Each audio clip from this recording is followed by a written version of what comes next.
40대 후반의 여자입니다. 예전에 화제가 되었던 드라마에서 여주인공이 말했던 대사가 생각이 나는데요. 힘든 일을 거쳐 가장 완벽하다고 생각했던 순간에 더 큰 파도가 몰려온다는 대사였죠. 저도 이제야 좀 안정적인 삶을 살게 되었고, 이대로 가면 행복이 계속될 거라고 생각했던 때에 일생일대의 사건을 경험하게 되었답니다. 지금은 다시 안정을 찾고 살아가고 있지만 가끔씩 그때를 생각하면 몸서리가 치네요. 저의 이야기를 한번 들어봐 주시겠어요? 저는 대학교를 졸업하자마자 운이 좋게도 면접에 통과해서 나름 괜찮은 기업에 합격하게 되었어요. 워낙 업무량이 많아서 30 초반까지 정말 일에만 파묻혀 살았던 것 같아요. 사실 연애에도 별로 관심 없어서 연애도 거의 하지 않았답니다.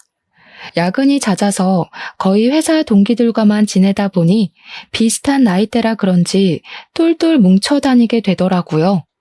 동기 무리 중에 저보다 3살 많은 남편도 있었는데 제가 피곤하다고 하면 커피도 사다 주고 회식 끝나면 일부러 집에도 데려다 주면서 친절하게 대해주더라고요.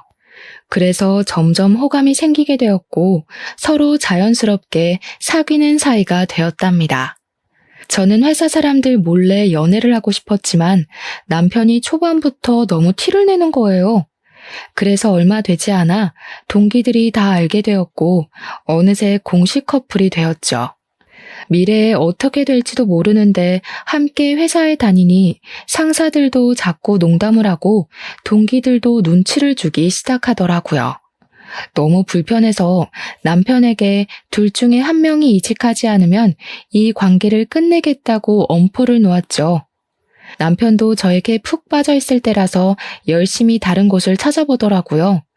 결국 비슷한 조건의 기업으로 연봉도 좀 더 높여서 이직에 성공하더라고요. 저는 남편의 추진력 있는 모습에 더욱 신뢰가 생겼던 것 같아요. 그렇게 3년의 연애 끝에 결혼까지 하게 되었죠. 친정과 시댁의 수준이 거의 비슷해서 딱히 반대는 없었답니다. 어느덧 15년의 세월이 흘렀고 남편과 저는 열심히 저축해서 수도권에 있는 아파트도 마련했고 둘이 합쳐 연봉도 넉넉해졌어요. 중학생이 된 딸과 함께 별 문제 없이 똑같은 일상을 살아나갔답니다. 저는 계속 같은 회사에 다니고 있고 어느새 과장 직급이 되었는데요. 워킹맘으로 살면서 그만두고 싶었던 순간이 몇백 번은 되었죠. 특히 아이가 초등학교 들어갔을 때는 너무 힘들어서 사표 내기 직전까지 갔었답니다. 딸이 아직 어린데 옆에 있어주지 못할 때나 주변 전업주부 엄마들이 저를 따돌릴 때 얼마나 서러웠는지 몰라요. 평생 전업주부로 살아오신 시어머니도 제가 일하는 걸 항상 못마땅해 하셨어요. 처음에 결혼한다고 인사드리러 갔던 날부터 제 인상이 너무 세서 남편 기를 죽일 것 같다느니 여자가 뭔 일을 그렇게 남자처럼 많이 하느냐느니 하면서 탐탁지 않아 하셨죠. 제가 너무 바빠서 발을 동동거릴 때 항상 저를 도와주신 건 친정 어머니였답니다. 힘들 때마다 울면서 일을 관둬야겠다고 말하면 자기가 최대한 도와주겠다면서 절대로 그만두지 말라고 여자도 자기 일을 갖고 있어야 한다고 용기를 주셨죠. 시댁은 우리 아파트와 가까운 거리에 있는 빌라에 살고 계셔서 정말 급할 때 아이를 부탁드렸던 적도 있었는데 항상 매몰차게 거절하셨답니다. 제가 전화를 할 때마다 멀리 나와 있다면서 단 한 번도 아이를 봐주시지 않았죠. 그래서 항상 시모에게 서운한 마음을 갖고 있었지만 겉으로 내색은 잘하지 않았어요.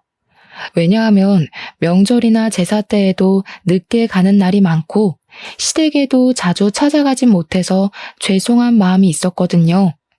시모는 제가 늦게 가면 눈을 흘기시며 일가는 티 좀 내지 말라고 이 동네에서 네가 제일 바쁜 여편네 같다고 항상 핀잔을 주셨어요. 남편에게는 2살 위인 형이 있는데요.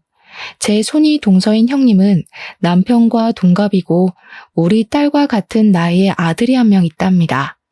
형님도 항상 전업주부로 살아왔는데 굉장히 여성스러운 스타일이에요. 머리도 아가씨처럼 긴 웨이브를 하고 옷도 꽃무늬 원피스 같은 걸 좋아하는지 그런 것만 입고 있는 것 같더라고요.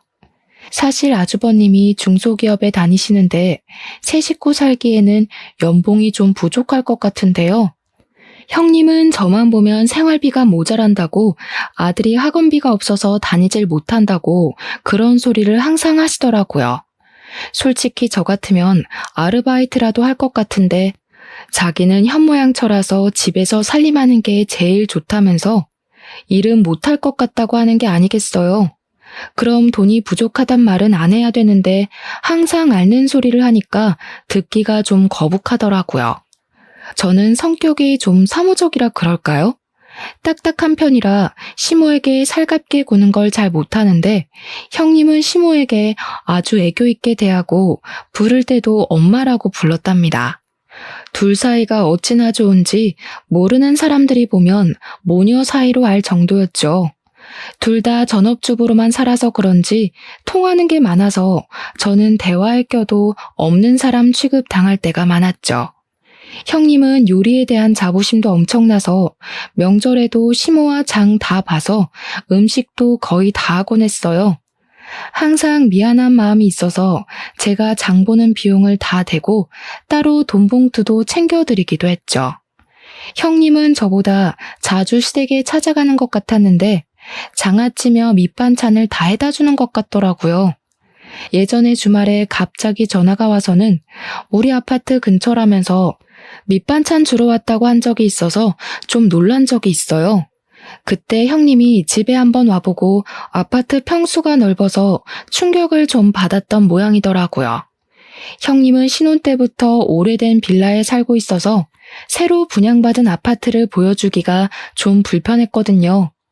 그 후로도 몇 번을 반찬했다면서 집에 가도 되겠냐고 하길래 사실 반찬을 잘 먹지 않아서 버리게 된다고 앞으로는 갖다 주지 않아도 된다니까 한동안 엄청 차갑게 대하더라고요. 어김없이 추석 명절이 돌아왔고 남편과 딸은 먼저 시댁에 가 있었지만 저는 회사에 갑자기 일이 터져서 해결하고 가느라 저녁에야 갈 수 있었답니다. 문을 빼꼼히 열고 들어가니 형님이 꽃무늬 앞치마를 곱게 하고 저녁 식사를 차리고 계시더라고요. 시모는 저를 보고는 혀를 끌끌 차더라고요. 저는 민망해서 얼른 외투를 벗고 주방으로 들어갔죠. 이번 명절에도 어김없이 회사에 급한 일이 생겼니? 너네 회사는 명절 때만 되면 일부러 그러냐 아니면 네가 일부러 그러는 거냐? 죄송해요. 공교롭게 명절 때랑 결제하는 시기가 비슷해서 일이 많네요. 제가 이거 할까요? 됐다. 누구 말 맞다나 다 된 밥상에 숟가락만 얹으려고? 난 너처럼 염치가 없는 애는 살다 살다 처음 본다. 너는 이런 형님이 있는 걸 하늘이 도왔다고 생각해야 돼. 어느 누가 아무 소리 안 하고 네 몫까지 다 해주냐? 엄마, 그만하세요. 동서도 힘들게 일하고 왔는데요. 명절에 큰 소리 내면 안 좋잖아요. 제가 밥 풀 테니까 거실에 가 계셔요. 다들 둘러앉아 저녁을 먹는데 시부모를 비롯해서 남편까지 음식이 맛있다면서 형님 칭찬하느라 바쁘더라고요. 저는 꽂아놓은 보리자루처럼 앉아서 밥을 먹었죠. 갈비 좀 먹으려고 하면 시모가 어찌나 째려보는지 저는 눈치가 보여서 앞에 놓인 밑반찬만 집어 먹었어요. 그랬더니 형님이 제 밥그릇에 갈비를 놔주면서 사람 좋게 웃는데 뭐라고 할 말이 없더라고요. 밥을 다 먹고 제가 설거지를 시작했죠. 시모는 식탁에 앉아 저를 째려보며 과일을 먹고 있었고 형님이 그릇들을 정리했어요. 설거지할 거 많은데 내가 할게. 동서는 일하고 와서 힘들 텐데 좀 앉아있어. 무슨 소리를 하니? 당연히 설거지라도 해야지 뭘 한 게 있다고. 너는 명절 내내 밥 차리고 설거지해라. 친정 갈 국리는 접어두고. 어머니, 그래도 친정은 가야죠. 이런 말씀까진 안 드리려고 했지만 제가 못하는 만큼 금전적으로 채워드리려고 노력하잖아요. 그리고 음식하기 힘드시면 요즘엔 사다 먹어도 맛있어요. 송편도 전도 사 먹는 게 더 돈도 절약되고요. 아이고, 아주 돈 좀 번다고 유난 떨기는. 네가 그딴 말을 쉽게 내뱉는 걸 보니 평소에 우리 아들한테 어떻게 해먹이는지 환히 보인다. 너 반찬이며 뭐며 깡그리 사다 먹지? 요즘 젊은 사람들은 사다 먹는 사람 많아요. 물론 음식하면 그만큼 사랑과 정성이 들어가겠지만 바쁘면 사다가 먹어도 되죠. 넌 큰애 좀 보고 배워야 돼. 세상에 이번에 마늘장아찌는 또 얼마나 맛있게 담가다 줬는지. 여자가 이렇게 살림을 꾸리고 남편하고 애들 잘 먹이고 이런 데 신경을 써야지. 널 보면 내가 억장이 무너져. 우리 아들 불쌍해서. 저는 속이 부글부글 끓었지만 시모의 말에 대답하지 않고 묵묵히 설거지만 했답니다. 그때 갑자기 형님이 제 팔 위로 뜨거운 물을 확 붓는 게 아니겠어요? 저는 너무 놀라 악 소리를 질렀죠. 순간이었지만 형님이 저를 무표정으로 노려보는데 소름이 끼치더라고요. 그러고는 바로 호들갑을 떨며 제 팔에 찬물을 마구 부어주더라고요. 어머 미안해. 급하게 버리다 보니까 잘못 봤네. 화상 입은 거 아니야? 어떡해. 저는 괜찮다고 하고 계속 찬물에 팔을 대고 있었는데 빨갛게 부어오른 걸 보니 꽤 심한 것 같았어요. 남편에게 화상연고 좀 사오라고 말했더니 시무가 혀를 끌끌 차더라고요. 질질치 못해서 그새 또 사고를 치고 남편을 부려먹어? 내가 너만 보면 혈압이 올라. 그런데도 회사는 안 잘리는 거 보면 신기해. 동서가 좀 덤벙거리는 편인 것 같긴 해요. 민지도 보니까 너무 산만하더라. 엄마를 좀 닮은 것 같아. 아니면 엄마가 집에 없으니까 좀 불안정해서 그런 거 아니야? 네? 우리 민지가 산만하다는 말은 처음 들어보네요. 이젠 중학생이라 학원 다니기 바쁜데 엄마가 집에 있어도 만날 시간도 없을 시기죠. 민식이는 학원을 안 다니나 봐요? 우리 민식이는 그딴 데 안 다녀도 성적이 좋아. 학교 끝나고 엄마가 해주는 간식 먹고 집에서 숙제하고 그러는 게 최고지. 애들한테는 엄마가 옆에 있어야 되는 거야. 동서는 집에 있어 본 적이 없어서 잘 모르겠지만 어느 순간 확 비교될걸? 형님은 전업이라는 자부심이 대단한 건지 제가 못마땅한 건지 대화해보면 은근히 저를 깎아내릴 때가 많아서 기분이 좋지 않았어요. 저는 소파에서 핸드폰 게임을 하고 있는 민식이를 바라봤죠. 성적을 대충 아는데 우리 딸이 공부를 훨씬 잘하고 더 똑부러지거든요. 초등학교 고학년 때부터 차이가 나더니 중학생 되니 성적이 확 벌어지더라고요. 형님도 잘 알고 있으면서 저와 우리 딸을 은근히 깔아뭉개니 우습기도 하고 기분이 나빴죠. 저는 다음날 오후까지 억지로 시댁에 있다가 바로 친정으로 가버렸답니다. 제가 갈 채비를 하자 시모가 자기 말을 무시한다면서 네 형님 좀 보고 배우라면서 난리를 치더라고요. 형님은 친정 부모님이 안 계셔서 시댁에만 있거든요. 현관문을 나서면서 형님과 눈을 마주쳤는데 좀 오싹한 기분이 들었던 건 제 착각이었을까요? 그렇게 바쁘게 시간이 흘러갔고 어느 날 딸이 다니는 학원에서 전화가 왔더라고요. 자체 시험을 보고 소수 정예만 들어갈 수 있는 스카이반에 합격했다는 소식이었어요. 딸이 얼마 전에 그런 시험을 봤는데 반에서 1, 2등만 뽑히는 거라고 해서 될 거라는 기대도 하지 않았거든요. 막상 뽑히니까 정말 대견하고 기뻐서 남편에게 바로 전화해서 알려줬죠. 저녁에 좋은 식당 가서 셋이 외식하자고 약속까지 하고 다시 힘내서 일을 하고 있었는데 퇴근 시간쯤에 시모에게 전화가 왔더라고요. 오늘 저녁에 형님이 샤브샤브를 한다는데 양을 많이 사왔다면서 같이 먹자고 한다는 거였어요. 저는 약속이 있다고 거절했는데 시모가 막무가내로 오라고 화를 내는 거예요. 이미 남편에게도 오라고 전화를 했다면서 말이죠. 결국 울상이 된 딸을 달래가며 시댁으로 향했답니다. 막상 가보니 양이 많기는커녕 어른 4명이 먹기에도 부족한 양이었어요. 제가 좀 모자랄 것 같다고 하자 형님이 자기 기준으론 많은 양이라면서 더 먹고 싶으면 저에게 소고기를 더 사오라고 하더라고요. 혼자 동네 정육점으로 터덜터덜 걸어가면서 왠지 또 당했다는 기분이 들었죠. 결제를 하고 보니 우리끼리 비싼 스테이크를 먹으면 나올 돈과 거의 비슷하더라고요. 저는 허탈한 마음으로 시댁에 돌아왔어요. 이미 형님이 준비한 고기는 다 먹었고 모두들 채소를 익혀 먹고 있더라고요. 근데 뭐 좋은 소식 없어? 축하해야 될 일이라든가. 저는 영문을 모르겠다는 듯이 형님을 바라봤어요. 형님의 눈이 쌀쌀맞게 변하더라고요. 민주학원에서 무슨 스카이반인가 합격했다며? 좋은 일을 왜 숨겨? 무슨 꿍꿍이 있어? 그건 어떻게 하셨어요? 지금 당신이 말했어? 대학 합격한 것도 아니고 그냥 학원에서 반 옮기는 건데 그걸 뭐 축하까지 받자고 말해야 되나요? 남편도 말하지 않았다고 하는데 그건 어디서 들은 건지 황당하더라고요. 형님이 재빨리 제 말을 가로챘답니다. 지금 어디서 들은 게 중요해? 동서는 우리를 한 가족으로 생각하긴 하는 거야? 어떻게 자기 자식만 생각해?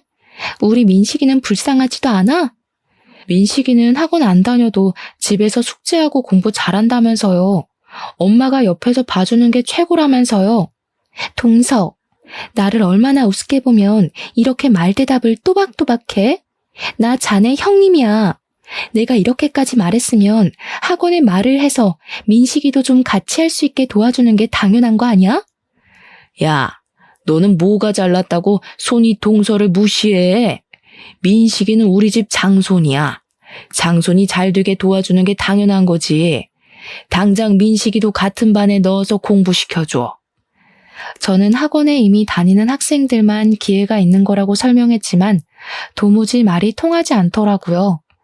남편이 가만히 있다가 자기가 학원 등록해준다고 원할 때까지 다니라고 말을 하는 게 아니겠어요?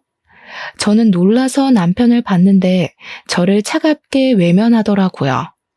형님이 남편 말을 듣고는 저를 쳐다보면서 픽 하고 비웃더라고요.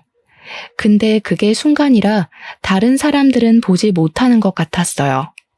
머리끝까지 화가 났지만 더 있다가는 형님 머리채라도 잡고 싸울 것 같아서 화가 나서 딸만 데리고 시댁을 나와버렸답니다. 저는 당분간 시댁 연락도 받지 않기로 다짐했어요. 생활비 통장을 보니 조카의 학원비가 매달 빠져나가고 있는데 볼 때마다 화가 솟구치더라고요. 남편도 꼴 보기가 싫어서 대화도 많이 줄었는데 남편이 좀 변한 기분이 들었어요. 몇 달 전부터 헬스를 끊어서 다니는데 아주 열심히 하더라고요. 매일 저녁에 운동하고 샤워하고 왔다며 샴푸 냄새를 폴폴 풍기며 들어왔죠. 욕실에서 씻기 전에 우통을 벗고 자기 몸을 감상하지를 않나. 출근 전에 셔츠 입다가도 가슴 근육을 눌러보지를 않나. 안 하던 일을 하는 게 아니겠어요. 운동을 하다 보니 몸 만들기에 관심이 생겼나 싶었죠. 더 나이 들기 전에 활기차게 살아야 한다면서 무슨 동호회도 가입했다고 하더라고요. 주말에 동호회 모임 있다고 나갈 때는 멋을 엄청 부리고 나가더라고요. 사춘기 남자애처럼 머리 스타일도 엄청 신경 쓰고요. 저는 점점 의심이 가기 시작해서 동호회 모임하고 있을 때 사진을 찍어 보내라고 하기도 했답니다. 그럼 남녀가 여러 명이 식당에서 찍은 사진을 바로바로 보내주더라고요. 동호회를 나가는 건 맞는 것 같고 의심은 계속 가는 애매한 상황이 이어졌죠. 하루는 남편의 반응을 보기 위해서 남편 퇴근 시간에 맞춰 본관 정문과 주차장 입구 사이에서 기다리고 있었어요. 퇴근 시간 30분이 지났는데도 나오질 않아서 전화를 해볼까 하는 찰나에 그 앞에서 형님을 마주쳤답니다. 제가 형님을 부르자 소스라치게 놀라더라고요. 어두워서 잘 보이진 않았는데 형님의 화장이 좀 진해서 다른 사람처럼 보이더라고요. 여긴 무슨 일이냐고 묻자 근처에서 친구를 만나기로 했다는 거예요. 제가 이 건물이 남편 회사라고 하자 자기는 몰랐다면서 급해서 먼저 간다고 빠른 걸음으로 가버렸답니다. 저는 고개를 갸우뚱하면서 남편에게 전화하자 근처에서 고객을 좀 만나고 있었다면서 형님이 간 길 쪽에서 황급히 달려오더라고요. 갑자기 회사에 왜 찾아와? 너 막났냐? 별일 다 보네 진짜. 왜 이렇게 놀라? 예전에도 시간 맞으면 내가 여기 와서 기다렸다 같이 가고 그랬잖아. 그나저나 형님 못 봤어? 아까 그쪽으로 갔는데. 형수는 무슨? 이 시간에 집에 있겠지 여기 왜 있냐? 너처럼 맨날 밖으로 나가도는 애랑 같아? 완전히 1등 현모양처인데 우리 형은 무슨 복인지 몰라. 말 다 했어? 요즘 들어 이상하게 형님이랑 나를 비교한다. 아주버님은 오히려 나처럼 돈 잘 벌어오는 마누라 원할걸? 당신 혼자 벌면 이 정도로 살 수 있을 것 같아? 우리 엄마 말이 다 맞아. 너 진짜 그 돈으로 뭐든지 해결하려는 것 좀 고쳐. 내가 혼자 벌 테니까 그럼 네가 형수처럼 집에서 살림 좀 완벽하게 해봐. 나도 삼시세끼 따뜻한 집밥 좀 받아보자. 요즘에 남편이 형님과 저를 비교하는 말을 자주 하기 시작하더라고요. 시댁에 찾아간 지도 꽤 돼서 형님을 만난 적도 없을 텐데 왜 자꾸 말을 꺼내는지 수상한 기분이 들었죠. 남편이 잘 때 핸드폰을 뒤져보기도 했지만 다른 여자의 흔적은 전혀 발견할 수가 없었답니다. 남편은 가지도 않던 출장도 한 달에 한 번씩은 꼭 가기 시작했는데요. 저는 남편이 출장을 가면 서재를 한 번씩 싹 뒤져보려고 벼르고 있었어요. 그렇게 2일 동안 출장을 간다고 나가기가 무섭게 서재를 살펴봤는데 서랍장 구석에서 종이로 둘둘 싼 뭔가를 발견했답니다. 풀어보니 핸드폰이더라고요. 핸드폰을 켜보니 비밀번호가 걸려있어서 볼 수가 없더라고요. 저는 바로 포렌식을 많은 업체를 검색해서 핸드폰을 가지고 갔어요. 비밀번호를 잃어버려서 도저히 열 수 없다고 했고 몇 분 지나지 않아 많은 양의 사진과 메시지를 받아볼 수 있었어요. 역시나 남편은 외도를 하고 있는 듯 보였어요. 20대가 풋풋한 연애를 하듯이 한 여자와 무수히 많은 사진을 찍어 놓았더군요. 회사 동료로 만나 20년이 안 되는 세월을 함께 겪으며 인생의 한 팀이 되어간다고 생각했었는데 그건 저만의 착각이었던 거죠. 남편에 대한 믿음이 산산조각이 난 순간이었답니다. 저는 딸이 들을까봐 몰래 가슴을 치며 소리 죽여 울었어요. 저는 남편을 용서할 수 없었기에 헤어지기로 결심했고 남편이 출장해서 돌아오기만을 기다렸죠. 남편이 아주 신나는 얼굴로 집에 들어오더라고요. 저는 소파 테이블 위에 남편의 핸드폰을 올려놓고 남편을 가만히 쳐다봤어요.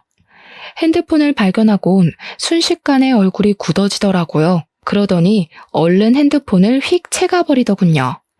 그렇게 가져가봐야 이미 안에 있는 거 다 봤어. 너 바람 피우니? 너 나 없을 때 책상 다 뒤졌냐? 기어이 핸드폰까지 다 뒤지고? 너 이거 범죄야. 사생활 침해라고. 사생활 좋아하네. 다시 한번 물을게. 너 사진 속 그년이랑 바람 피우냐? 천박하게 바람이 뭐야? 남자가 잠깐 흔들릴 수도 있는 거지. 어떻게 평생을 한 여자만 보냐? 생각하는 거 하고는 이거 완전히 쓰레기였네. 너는 분리수거도 안 되고 그냥 쓰레기 봉투에 묶어버려야겠다. 당장 앞장서 너네 집으로 가. 저는 형님 부부에게도 시댁으로 오라고 전화를 해놓고 남편을 끌고 시댁으로 갔어요.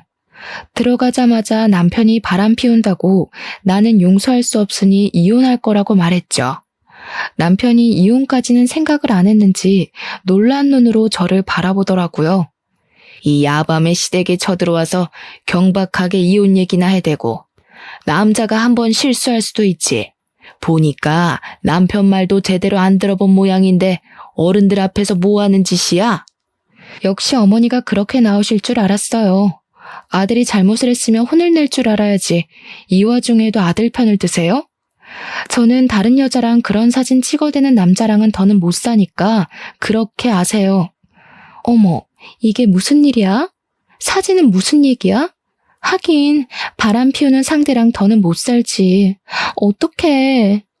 무슨 이혼이 애들 장난이야? 난 너 처음 봤을 때부터 마음에 안 들었어.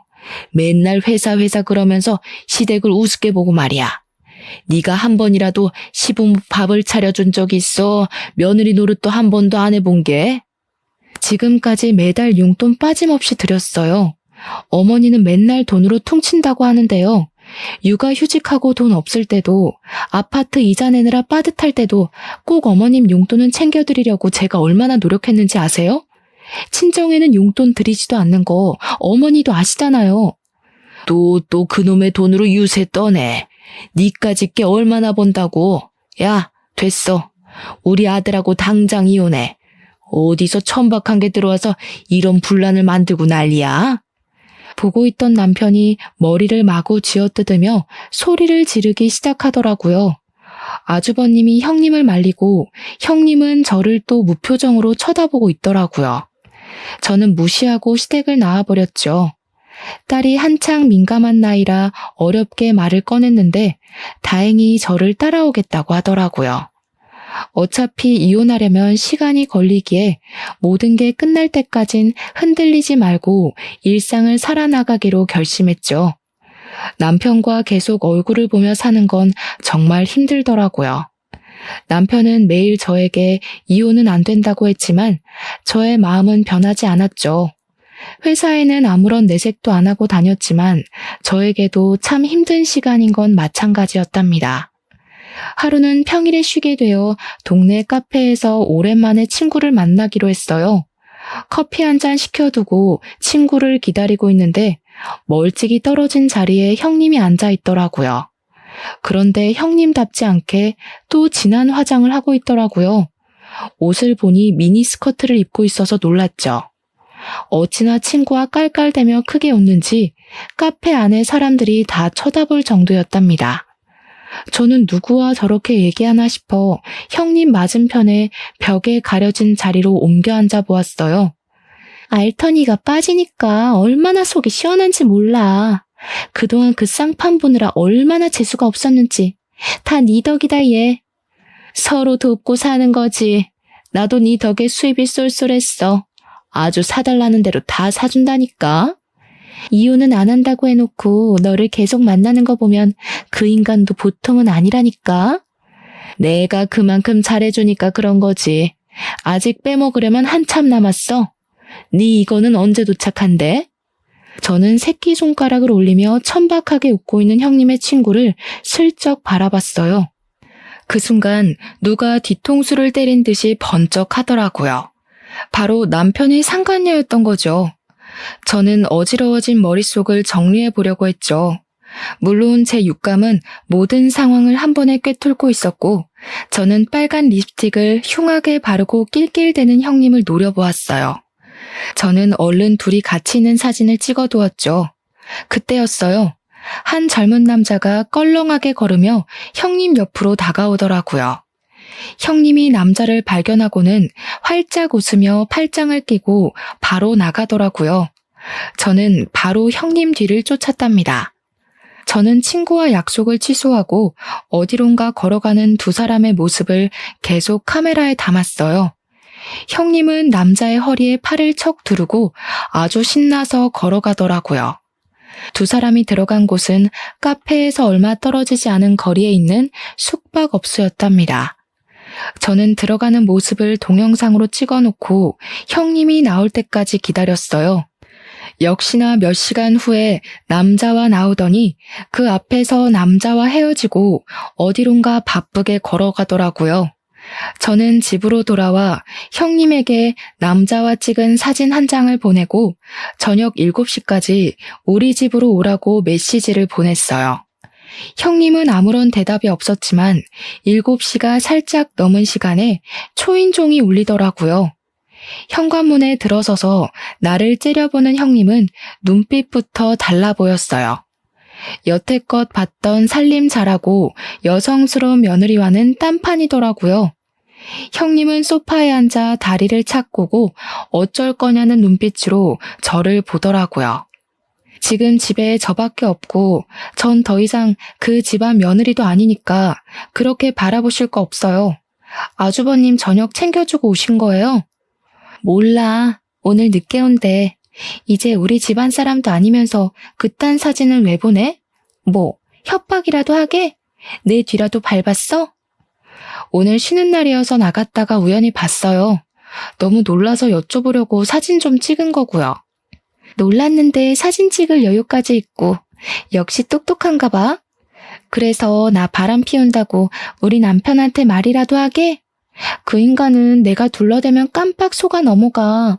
네 말을 믿을 것 같아? 그럼 이건요? 이건 어떻게 설명할 건데요? 저는 형님과 상간녀와 함께 있는 사진을 보여주었죠. 형님의 얼굴이 파르르 떨리더니 곧 픽하고 비웃더라고요. 아, 이것도 봤어? 그래서 뭐 어쩔 건데. 이미 이혼 도장 다 찍은 마당에. 그래, 다 내가 꾸민 짓이다. 네가 돈 번다고 하도 꼴값 떨어서 너 좀 엿 좀 먹어보라고. 이혼까지 갈 줄은 몰랐는데 암튼 더 잘 됐지. 이젠 평생 네 면상 안 봐도 되잖아? 내가 싫다고 이런 짓을 꾸몄단 말이에요. 내 가정을 망가뜨리고 우리 딸 가슴을 아프게 하고 진짜 제정신이 아니네요.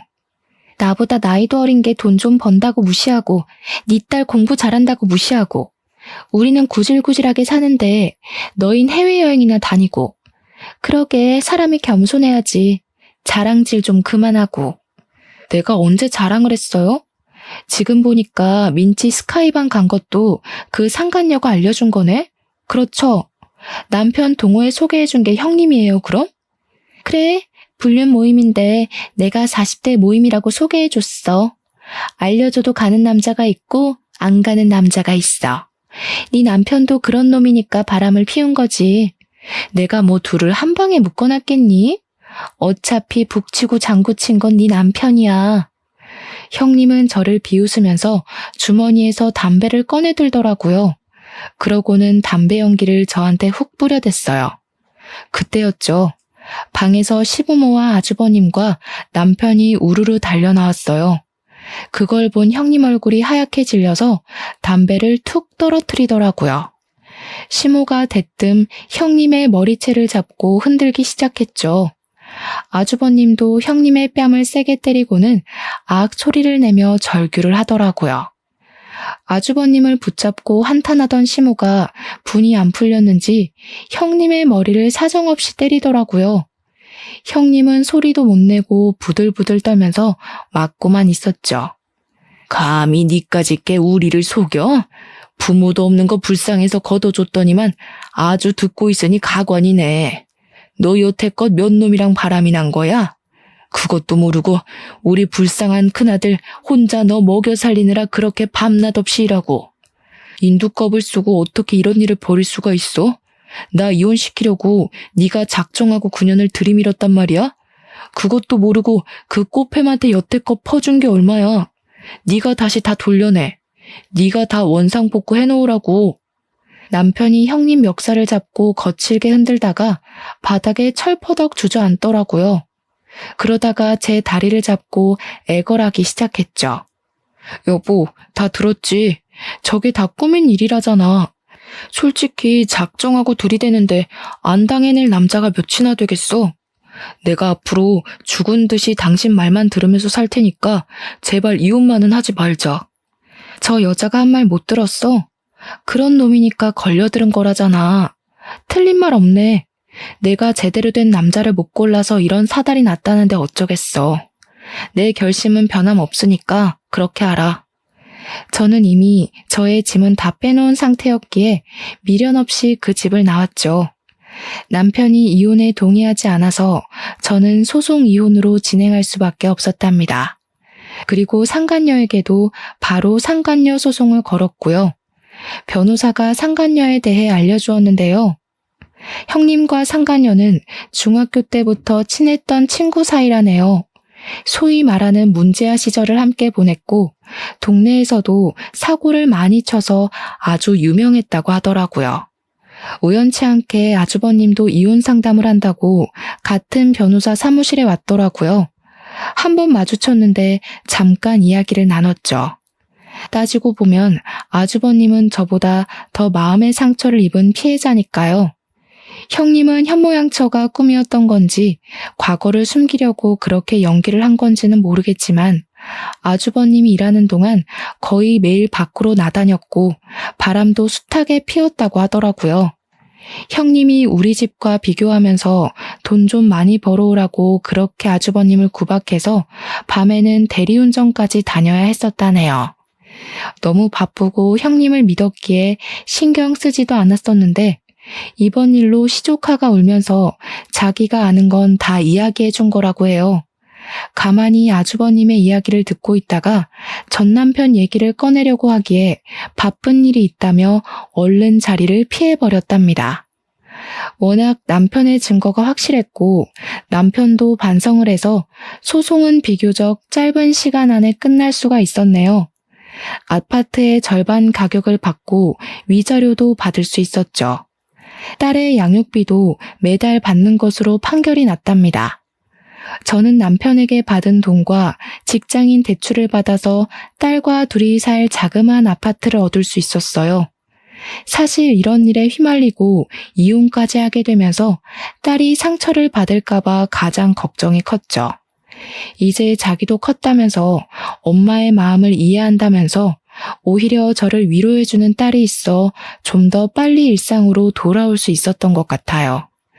그렇게 이혼한 지 반년의 시간이 지났고 저는 딸과 둘이 살아가는 삶에 익숙해지고 있었죠.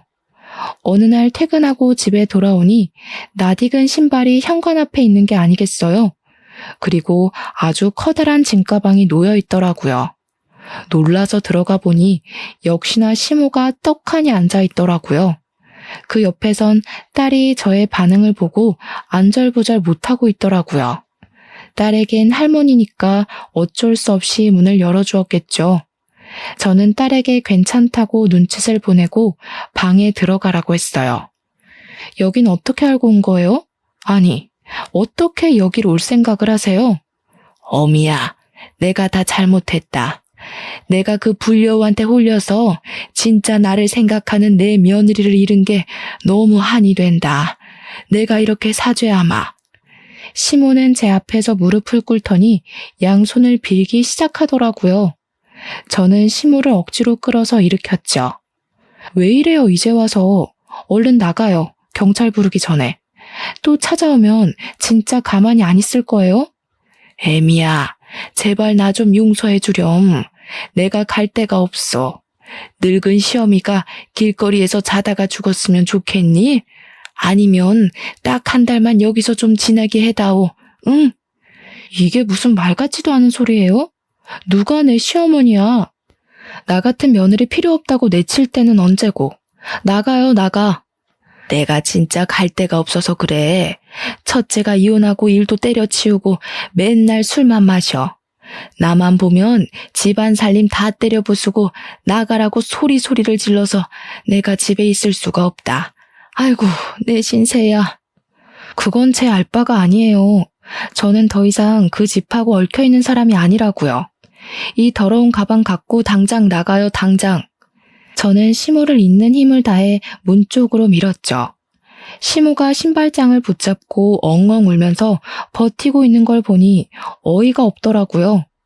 전 남편에게 바로 전화를 걸어서 당장 모시고 가라고 소리를 질렀답니다. 30분도 안 돼서 전 남편이 왔더라고요. 둘이 짠 건지 문을 열어주니 전 남편이 마구 비집으면서 결국은 거실까지 들어오는 게 아니겠어요. 오랜만에 본 전 남편은 회사도 다니지 않는지 더벅머리에 수염도 덥수룩하고 초췌한 얼굴을 하고 있더라고요. 전 남편은 조금 전에 시모마냥 제 앞에 무릎을 꿇고 손을 싹싹 빌기 시작했답니다. 여보, 제발 우리 다시 합치자. 내가 부모님이랑 형이랑 그 코딱지 같은 집에서 정말 죽지 못해 살아. 그 나쁜 년은 형이 이혼소송 승소했는데도 형 돈을 다 가지고 튀었어. 우리 민지를 생각해서라도 나 좀 살려줘.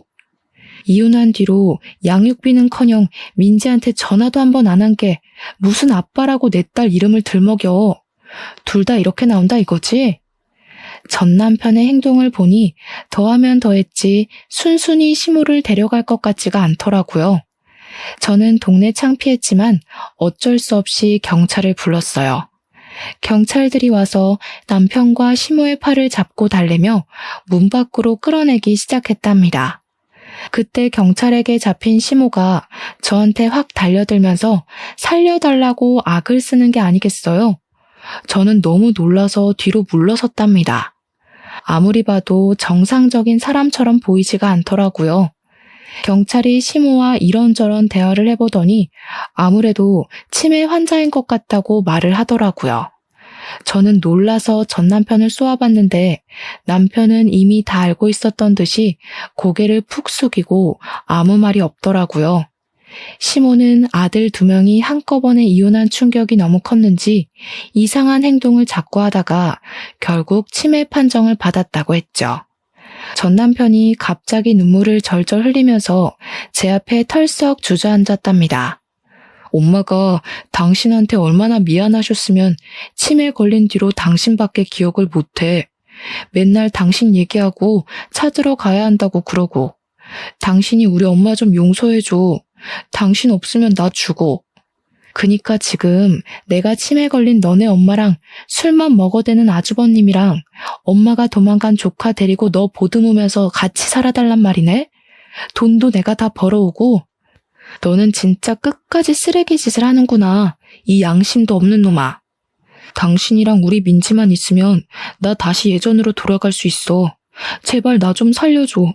민지야, 민지야 아빠 왔어. 전 남편이 딸의 이름을 계속 부르자 어느새 딸이 문을 빼꼼히 열고 보고 있더라고요.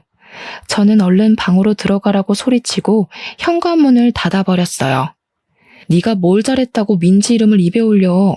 얼마나 더 애한테 상처 주려고 그래? 다시는 너랑 길에서라도 마주치는 일 없을 거야. 또 찾아오기만 해봐. 가만 안 있을 거니까. 저는 경찰에게 2 사람을 주거 침입죄로 신고하고 싶다고 당장 상황 좀 마무리해달라고 했어요. 경찰이 침입죄에 해당될 수 있다고 경고하자 전 남편은 무서웠는지 입을 꾹 다물더라고요. 그렇게 2 사람이 경찰차를 타고 가는 걸 끝으로 다시는 전 남편을 만나지 않았답니다. 저는 양육비 문제 때문에 전 남편에게 집 주소를 알려준 게 잘못이었다는 걸 깨달았죠. 전 남편 행색을 보니 지금까지 받지 못했던 양육비를 기대하지도 말고 그저 딸과 함께 둘이 살아가는 게 나을 것 같더라고요. 정말 감사하게도 소란스러운 환경에서도 딸은 공부를 열심히 해줘서 중학교 3학년 때는 전교에서도 높은 등수를 차지했답니다. 이제 고등학교를 입학해야 하니까 학군지로 알려진 곳으로 이사하려고 차근차근 준비를 했었는데요. 운이 좋게도 이사 가고 싶었던 아파트의 매물을 좋은 가격으로 얻게 되었어요. 더 작은 아파트로 오게 되었지만 남편이 주소를 알 수 없도록 행정 처리를 해놔서 시모도 더 이상 찾아오지 못할 테니 딸과 평화롭게 지낼 수 있는 지금 이 순간이 참 소중하게 느껴지네요. 가족이라고 생각했던 사람들에게 배신을 당하니 상처와 충격이 몇 배로 크게 다가오더라고요. 그동안 제가 헌신하고 배려했던 모든 것들이 무너져버리는 경험을 하니 좀 더 나를 소중하게 생각하고 나 자신을 위해 사는 시간을 많이 가져야겠다는 생각이 들었어요. 많은 역경이 있었지만 제 직장과 커리어를 계속 지켜낸 덕분에 딸과 제 자신의 더 나은 삶을 위해 빠른 선택을 할 수 있었던 것 같아요. 만약 금전적인 문제가 있었다면 헤어나오기가 더욱 힘들었을 거라는 생각이 든답니다. 딸이 대학을 갈 때까지는 긴장을 늦출 수 없겠지만 딸도 성인이 되고 더욱 여유가 생기면 지금 순간을 추억하며 웃을 수 있는 날이 올 거라 믿고 있죠. 저의 사연이 어려운 상황에서 선택을 해야 하는 다른 분들에게 힘이 될 수 있다면 정말 기쁠 것 같네요. 들어주셔서 감사합니다.